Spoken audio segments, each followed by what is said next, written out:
I also had a pleasant task to introduce today's orator, Dr.Adarsh Chaudhary. Incidentally and fortunately, he is also my mentor. Dr. Adarsh Chaudhary is a gastrointestinal surgeon with varied clinical and academic portfolio. He has graduated from Himachal Pradesh Medical College, where he stood first in MBBS, did his post-graduation from PGI Chandigarh. He is a fellow of Royal College of Edinburgh and he is honorary fellow of ACRSI. He became German Academic Exchange Fellow, International Guest Speaker at Japan Surgical Society, Kyoto, Fellow World Health Organization, Samaj Ratna by Vigyan Manch and many more. He had done fellowship with Professor Munemasa Ryu, Japan, Professor Victor Fazio, Cleveland, Professor Leslie Blumgart at Memorial Sloan Kettering Cancer Center, New York, and Professor Busuti at UCLA Medical Center, Los Angeles. Currently, he is Chairman, Department of GI Surgery, GI Oncology and Bariatric Surgery at Medanta Medcity Hospital, Gurgaon. He was Professor and Head, Department of GI Surgery at G.P. Pant Hospital, New Delhi, Co-Chairman of Department of GI Surgery, Sir Gangaram Hospital, New Delhi, President of Indian Association of Surgical Gastroenterology in 2010 and 11, and a governing council member of Indian Society of Gastroenterology. Till date, he has more than 147 publications and has written more than 42 book chapters. He has delivered more than 35 orations. He is a very good orator, and that shows in the number of the orations plus his work. He is on editor board of many journals. He has demonstrated his operative skills in more than 75 operative workshops all over the country, including Pune itself. Poona Surgical Society is indeed privileged to have Professor Adarsh Chaudhary as the orator for Dr. M.J.Joshi Oration for year 2018 and 19 on this day. Thank you. Thank you very much for inviting me for this oration. I've so far delivered 50 orations. This is my 51st. I didn't send you my CV, this is all collected by you. Because I think there's no point in giving a CV a man's work to speak itself. Of the 50 orations I've delivered, this is the 51st. And this is the first time I'm delivering oration for a person I've known personally. Dr. M.J.Joshi influenced my life in a great way. You all should be so proud of him that he came from Pune. In 1986, I was an assistant professor of surgery in G.P. Pant Hospital when he came and visited us. And his humility, his simplicity, and his depth of understanding was amazing. When we will die, nobody will ask what car you drove, what watch you have, how much money you have. People will talk what difference you made to other people's lives. And Dr. Joshi made a difference in my life because he brought the CICD meeting to New Delhi. I was a young boy, I couldn't afford to go abroad. In those 3 days in the CICD, which at that time stood for Institute of Digestive Surgery meeting, I learned so much in my life, it changed my life. I'm eternally indebted to him because that conference opened my eyes to so many things, and I used to meet him often. I used to tell him that you made a great difference to me personally. He said, I'm so happy that you learned from him. I'm very happy. He used to enthuse us, he used to inspire us. He gave me even his book, which was written by him, and said, I expect you to write a better book than this. He was really a great man, and I feel so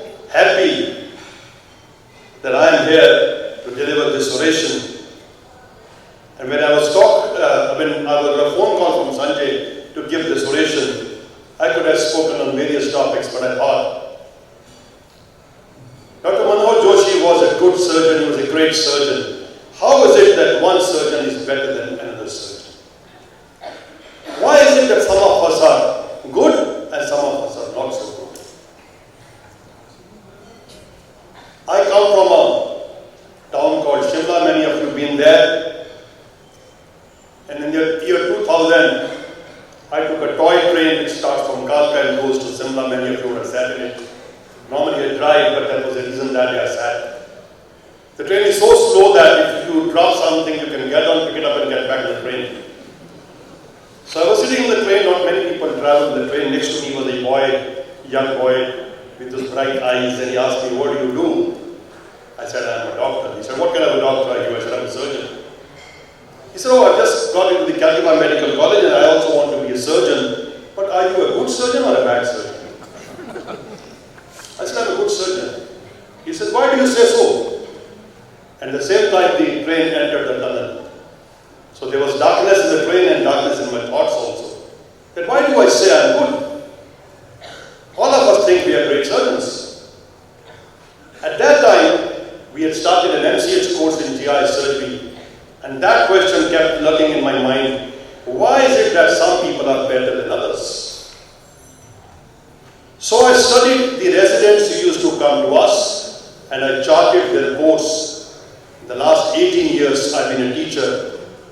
And I played a game with myself to assess whether this candidate will be a success or not. Mind you, success is not making money.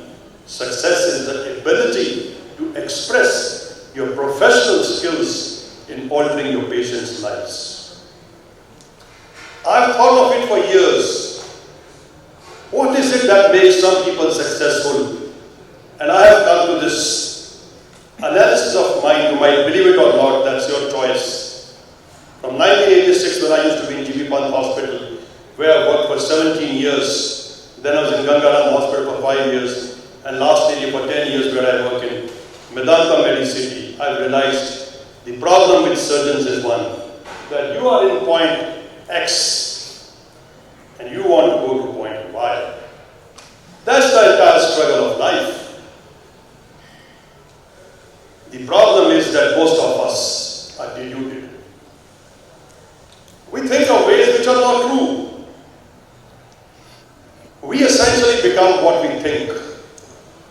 I believe in the science of epigenetics, which means that the genes get governed by your behavior, by the circumstances, by your thoughts. And there is enough clinical evidence to this. If you don't believe it, there's an article in Nature in 2015 which talks of epigenetics as a fact. So all of us can be great surgeons, but you need to want. The problem is that many of us are deluded. In 2013, February, in a football match, when Cristiano Ronaldo used to play for Real Madrid, in a match with Manchester United, Cristiano Ronaldo got a pass from Di Mario just at the top of the penalty circle.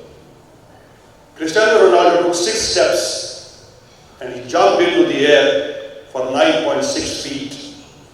Cristiano Ronaldo is 6 feet 2 inches. This jump is mechanically and physiologically not possible. But Cristiano Ronaldo jumped to this height. It appeared he was in air, stationary, for a couple of nanoseconds before the ball reached him, and then he hit the ball and it went into the goal. So the fact that he was standing still in the air is an illusion. I asked one guy, I said, he did that. He said, if you play such a high-end game and you play for Real Madrid, you can do it. That's a delusion.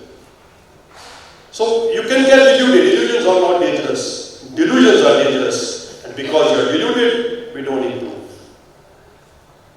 My first analysis and understanding is that surgeons who do well in life have realized that surgery is more cerebral than technical. I'm very convinced of this fact that results in surgery essentially come from deciding, doing, and destiny. To my mind, the single most important thing is deciding. Little bit about doing. Destiny, to my mind, has no role in deciding the results of surgery. Yes, there is some randomness in deciding results, but that's not destiny. That is factors that we still do not understand. This patient has abdominal trauma. His small intestine is transected. You may be the world's greatest surgeon and put the best sutures. This is not going to work. Technique has no relevance in such a patient. The treatment is physiology. Bring the 2 loops of intestine out, go back after 6 months, and as to most the patient is going to do well. So outcomes in surgery are more often decided by the decisions we take rather than how technically we perform the operation. And this statement in the book Harry Potter is so right, that it is not our abilities that show what we truly are. It's our choices. That's what Dr. Stupe also said in his talk, that we need to learn how to decide, and decision making is a complex science. It is our belief that patients who have carcinoma stomach should undergo a D2 gastrectomy, and nearly all of our gastrectomies must have about 18 to 24 lymph nodes, otherwise we pronounce this operation to be a failure. But in this patient who has cirrhosis of liver, you try to do a radical gastrectomy, the patient is dead. So you have to match the trick to the terrain. You have different strokes for different folks, because you understand that it is not the surgical procedure which determines outcome, it is also the patient's general condition. So decision making is a great art. This is a patient, you can see a grossly dilated pancreatic duct. This is an IPMN, which is a tumor of the pancreas, and the treatment for this patient is a total pancreatectomy with splenectomy plus a duodenectomy also. But that is the standard of procedure, standard of choice. But you won't do it in somebody who is 85 years old, who has a comorbid condition. That patient is more likely going to die of the basic disease than the surgery. So you ask these patients, if somebody is 80 years old, has an IPMN, has 2 stents in the heart, has renal failure, I tell the patient, go home, look after yourself. That's what we do.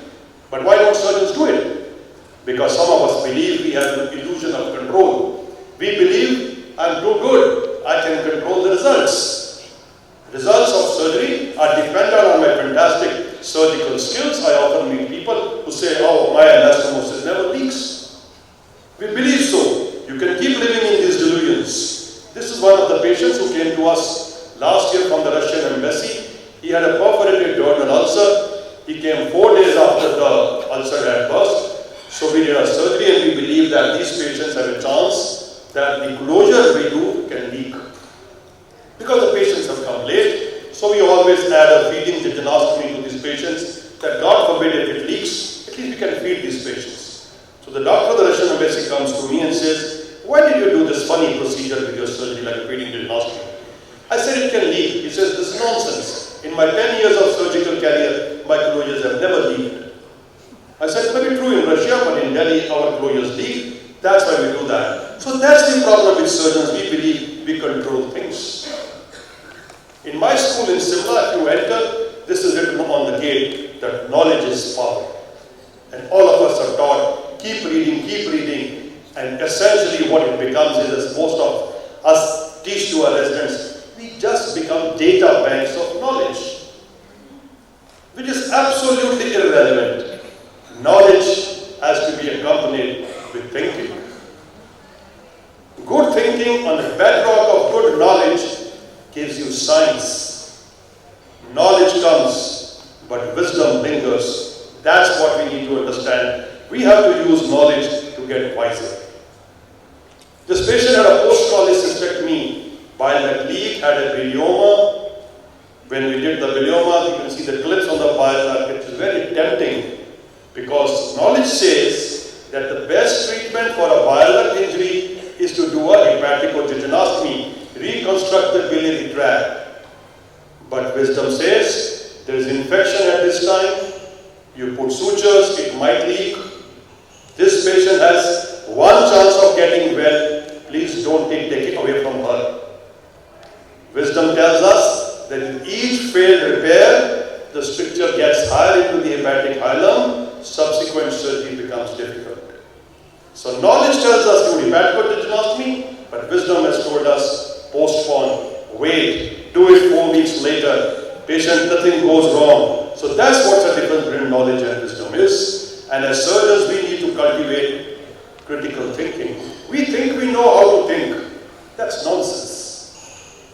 The brain is like a muscle. It needs to be exercised. You need to give yourself thinking exercises. And as surgeons, remember, see the problem, not only the problem, but see the patient also. Learn to tolerate ambiguity. Yes, you really don't know whether this patient is a collection or does not have a collection. Makes sense. Just to say with certainty, this patient has no collection because ultrasound is normal. That's nonsense.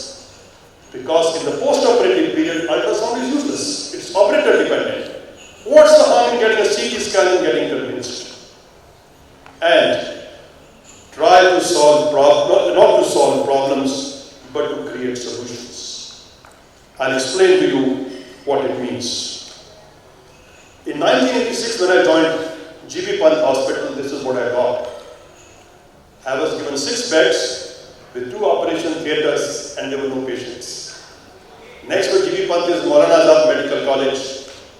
And as surgeons are, those surgeons hated me. We have tremendous competition between each of us. So for 5 months, we did not have a single patient. Can you believe it? In 5 months, there was no surgery, hardly 1 or 2 patients in the outpatient. The wards were empty. So I was called by the director of GB Pant Hospital. He said, I'm going to close your department because there's no work for 5 months. You need to show work. The government wants to some data. So you have 1 month to do something. I went everywhere. There were no patients. I didn't belong to Delhi. There were no referral patients. I came from Shimla. So I see that my future is over because there's no patient, no work. What I did then was I went to various hospitals, small municipal hospitals in Delhi, and said, please shift some patients you do not want to treat to our hospital. So they started shifting patients of fecal fistulae, advanced cancers, ascites to my hospital. I started getting these sorts of patients who had bags all over, various sorts of fecal fistulae. All fecal fistulae in Delhi were shifted to me. But I was happy because my job survived. But actually that changed my life. I became the most famous surgeon for complications. I started getting patients from all over the North India for complications. Mahesh knows when we in GB Pant, any complications occurred anywhere, patients were shifted to GB Pant Hospital. We became the prime centers of treating complications. I'm so proud to say we were the world's largest center, when I say world's largest center of treating post-college cystectomy bilateral injuries, which we published. I was the only surgeon in the world who, in the initial part of my career, never opened a virgin abdomen. I already opened abdomens which are already been opened. And now I realize it's a great business strategy also, that you go for things which nobody else does. We had no competition. We became famous, and that reputation of GB Pant continues till now. The problem with surgeons is that we have great egos. We have problems. We don't want to suggest solutions, we only want to find problems. And we are all afflicted by the syndrome, what is called as WWPT. What will people think? Half of our life has gone on this, that I have a complication, I don't want to operate because what will people think? That my anastomosis is deep. What will people think that it's like that? One of the best movies in my life I saw was this movie, 7 Years in Tibet. Many of you would have seen it. A real life story of an Austrian mountaineer in 1930s and 40s who got stranded with Dalai Lama when he was just a kid. He spent 7 years in Tibet with the young Dalai Lama. And in that movie there is a beautiful quotation which tells us that for us, the greatest thing is to conquer our ego. Ego and greed are two emotions which will destroy you as a surgeon. Surgeons who are good have no egos because ego is one of the most futile emotions in the world. You may be a great man. If you are great, you don't need to have an ego. Your work speaks for yourself. I went to meet Thomas Starzl, the person who started liver transplantation in the world was a god. He was sitting in a small office. There was one chair on which there were files. He said, oh, you have no place to sit, I'll get a chair for you. sergeant walked out and brought a chair for me and made me sit down. This is the humility people in our country, without achieving anything, we have such egos which come in the way of becoming better surgeons. Second great quality good surgeons have is that they know that they may be biased. All of us are biased. Many people in the audience must be thinking, I'm useless, I'm just a motivational speaker. It is so easy to speak. You're justified. All of us need to have biases. But the most lethal bias surgeons have is this confirmation bias. We believe that what I think is the only truth. We see the world through these rose-tinted glasses, that my way of doing a thing, my belief, is the best way to do things only. That the only way to remove a uterus is through laparoscopic hysterectomy. The only way to do things is this. That's the biggest deterrent to progress.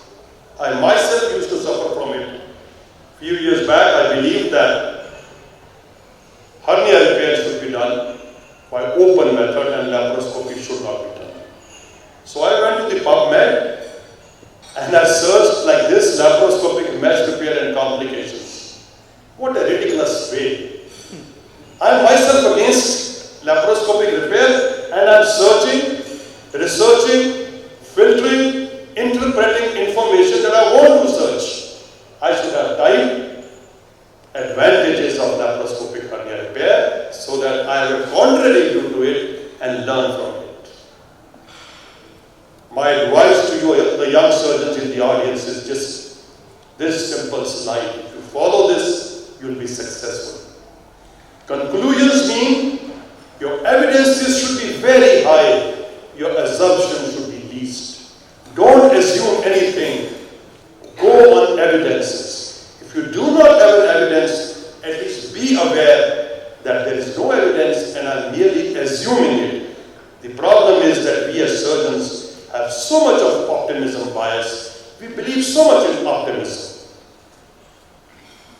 If I ask all of you to close your eyes for 2 minutes and think where you will be in 5 years,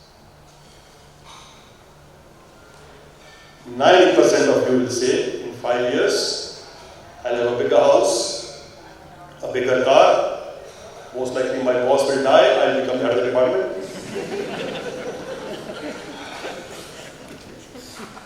My girlfriend will become better behaved, or my boyfriend will become more sensible. That's optimism. But many of us in this hall will get Alzheimer's, somebody get hernias, somebody get other problems. But we never think of that. Because our mind is hardwired for optimism. And optimism bias in surgery is dangerous. I many times get phone calls from surgeons and said, oh, you know, I did a surgery, it was back surgery, so I put a drain and giving the patient antibiotics. That's stupid. Drains and antibiotics don't compensate for bad anastomosis. If you have a bad anastomosis, you might as well do it again. We start saying, oh no, you know what? I've done this procedure because I've seen Palani Balu or Adarsh Chaudhary or Avinash Supre do that. That is stupid.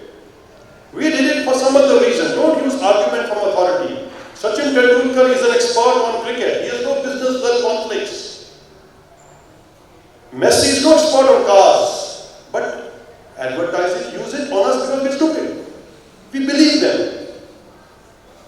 We have habitual stories. Last year, 3 successive hemicolectomies of ours beat. One after the other. It was so disturbing. So my colleague said, you know, we're getting old patients, these patients are very sick. I said, that's not true. We are treating the same patients. The age in Delhi hasn't changed in the last 1 year. One after the other is leaked. They said, no, something's wrong with the staplers. But we are using the same staplers. Never did we want to blame what went wrong. I sat down, all of us sat down, something is wrong. We realized we had become too casual. Fire a stapler, cat finished off. Because when you reach a certain level, you think you're gods. Staples take some time to form. So now it's a rule in our department. You fire a stapler, you tell a joke. You agree to do it, you take a breath. The leaks have stopped. So we should not be casual theorists. Don't attach theories. Realize problems. When in doubt, re-explore a patient, and for God's sake, stop saying, God willing, everything will be alright, because God hates surgeons. You make a mistake, you will pay for it. In nature, there are no rewards, there are only consequences. You do a bad anastomosis, it's going to leak. You want to accept the responsibility or not, blame it on somebody, that's your problem. But things will leak, and optimism is like red wine. Take a little bit of it. Too much of it, you'll get drowsy and you'll end into problems. If you come to my operation theatre, there are two signs in our operation theatre. One says 50, 50, 90. The explanation is not written. We have reminded ourselves that any time we have a 50-50 chance of anything getting wrong, there's a 90% probability of it being wrong. So when in doubt, we are always in trouble. And for God's sake, don't get into the bandwagon effect. It's so interesting. You go to one meeting, 20 papers will be on laparoscopic pancreaticoduodenectomy. Everybody is doing a laparoscopic. You need to be first convinced of its benefit. I have nothing against it. I asked one youngster, I said, how are you doing? Sir, I've done a laparoscopic pancreaticoduodenectomy. I said, great, but why did you do it? What was your philosophy? He said, sir, everybody's doing it. So the same person will next year present a paper on robotic pancreaticoduodenectomy because they bought a robot.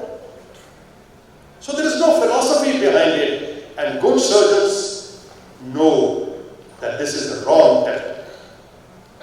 All surgeries are glamorous. Dr. Shinde has made a great name for himself by doing a stapled hemorrhage. He's added glamour to that procedure because he's stuck to it. So you need to be believing your own convictions. This is a fallacy which most of us as surgeons have called. This is called as a Texas sharpshooter fallacy. I'll explain to you what it means. There was a cowboy in Texas. So on a door he shot 50 bullets. And wherever there were the maximum amount of bullets, he drew a bullseye. That's what we do all our life. That's what we do all our life, that we find out some data and we say, my God, I do this, I give this antibiotic and 10 of my patients got well, fantastic antibiotic. What about the 90 who died? Sir, I do this procedure, you put one stitch and piles disappear. Okay, they disappear in 3. What happened to the 97? These things come in a way of improving things, and the most interesting thing with surgeons is the hindsight bias. Whatever happens, you always meet somebody who will say, I told you so. In our hospital, there was a radiologist. He will ask us, what's the diagnosis? I will say, it's mesenteric cyst. He said, I told you so in that meeting. So now I had developed a trick with him. Whenever he asked me, what's your diagnosis? I said, it's mesenteric cyst on surgery. He says, I told you so. I said, no, it was not mesenteric cyst, it's pseudocyst. So I mean, the hindsight bias prevents us from learning so many things. So we all are biased. So what do? Learn to realize you are biased. And for God's sake, develop some sort of a humility to be able to say, yes, I was wrong. I do not understand this. I am not clear. Let's take time. Let's discuss and sort these things out. And like Dr. Supe said, I also sincerely believe that surgeons who are good don't trust their intuitions. Intuition is a very comfortable emotion because it needs no hard work, It needs no thinking. It needs no analysis. It needs no effort. So I said, what did you do? I intuitively put a drain. Intuition has no place in science. One of the brightest persons in science has been a man called Paul Mead. Paul Mead was the professor of philosophy, psychology, neurolinguistics and neurology in the University of Minnesota. He published his book in 1954 where he showed that algorithms are better due to intuitions. Algorithms are better because we as human beings incorporate many factors into our analysis. These 3 chest x-rays were shown to 9 top radiologists in Harvard Medical School and they were reported by them. A month later, without telling them, the same x-rays were given to them for 5 successive months. Do you know in 90% of times, the reports were different. It just goes to prove that we as human beings incorporate so much of information from outside that it is not relevant. So it makes sense to incorporate algorithms. Dr. Virginia Garth was an obstetric anesthetist in New York. In 1954, she was having breakfast one morning when a resident came up to her and said, "You are fantastic because how can you know? What is your sixth sense to find out that this child needs to go to the ICU?" She said, "No sixth sense. I see 5 things: the heart rate, the respiratory rate, the skin color, the tone, and the response to stimulation, and I give 1 or 2 marks to each, and I decide." And till today, a GAR score is a sensitive and a specific way to send neonates to the intensive care units. The second sign in our operation theatre on the other wall just says 10. We are sincere believers in rule of 10. Whenever we are confronted with the decision what to do, we think, how will it affect the patient in 10 hours, 10 days, 10 weeks, 10 months, and 10 years. Sometimes some decisions look very good for 10 hours. But we have to think about the patient in long term. So whenever you are confronted with a situation of ambiguity, you are not sure, stop for a while and think, will this decision be good for the patient in the coming 10 years or not? And a small thing is that better surgeons have small bets. One of the bets we place ourselves is that we will not lose blood. This is a bet. Before we start every case, we tell ourselves we are not going to lose blood. And we do small steps like this. All named vessels in our department are ligated twice. Any vessel which is named is ligated twice. There's a large liver tumor. We are sure we can do that. But our first thing is to first take a vascular control. You can see we have a suprahepatic control, we have infrahepatic control, we have a control on the right hepatic vein, because we are not going to lose blood. And trust me, when you make small bets, success is sure. And better surgeons know their limits. They don't want to do everything. Like this surgeon had a post-cholecystectomy bile duct injury. He recognized, he knows that hepatojejunostomy in emergency is a tough situation. He put a drain and referred the patient. Not everybody can do a pancreatic duodenectomy, not because somebody is better than us, it is somebody's field.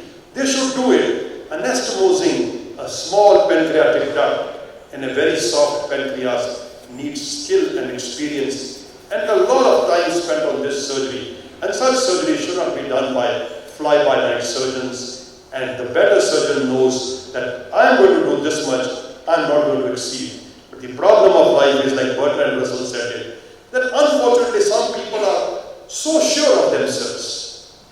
More you read about a subject, you realize how unsure you become. And that is exactly what is called as the Dunning-Kruger effect, which means is that the people who are ignorant will always be more confident. People who are learned are always suspicious. This was studied in Cornell University, but all of us think we are funny guys. So they were asked to come on the stage and tell a joke. People who told the most stupid joke rated themselves as the best, thinking that my joke is the best. And that's what we need to do. The problem is, from a novice to an amateur is easy. From an amateur to an expert takes a long time. And from an expert to a master takes decades. Some of us believe by attending a workshop for 3 days, you come back and become yourself an expert. I think that's the biggest mistake we're making. Surgery and surgical skills can't speed them up. There is no escalator to success.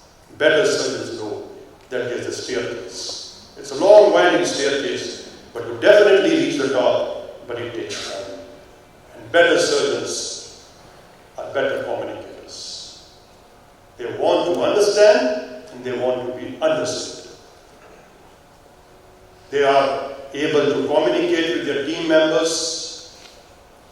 They know that things said are not things heard. They don't mind asking questions.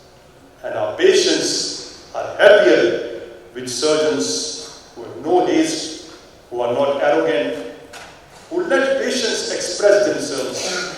and better surgeons are more sensitive to patients' psychological problems.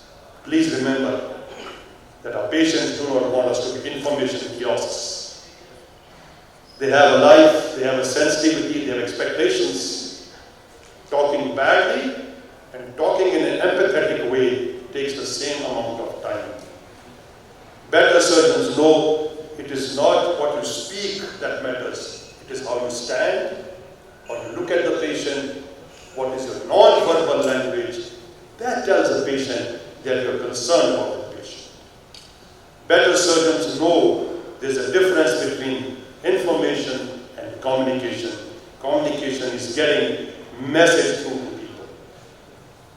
Just before I was preparing this talk, I talked to one of my surgeon's friends. I said, why are some surgeons better than others?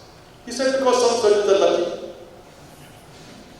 So this is correcting the wrong dots.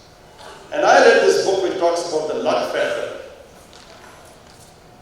50% people who are interviewed on the street thought they are lucky. And 15% people thought they're consistently unlucky. But what's the interesting information which came out from this book is, which is so true, that lucky people pay more attention. Better surgeons pay more attention. I many times observed so interestingly that in a workshop, in a conference, when the bleeding starts, 90% people go out and say, oh my God, this guy is making a mess, there's so much of bleeding, let's go and have coffee. There are 2 or 3 people who are sitting there and watching, seeing how will this man manage the bleeding. It is so easy to sit in the audience and pass judgments that this surgeon is no good, he created bleeding. You have no idea how much pressure it is to operate in these workshops. So, learn to notice, learn to be curious, learn to smile more often. And that's the last slide. In this movie, Don Juan, Johnny Depp believes that he's the world's biggest lover. So he goes to Marlon Brando, who's a psychologist, telling him what to do.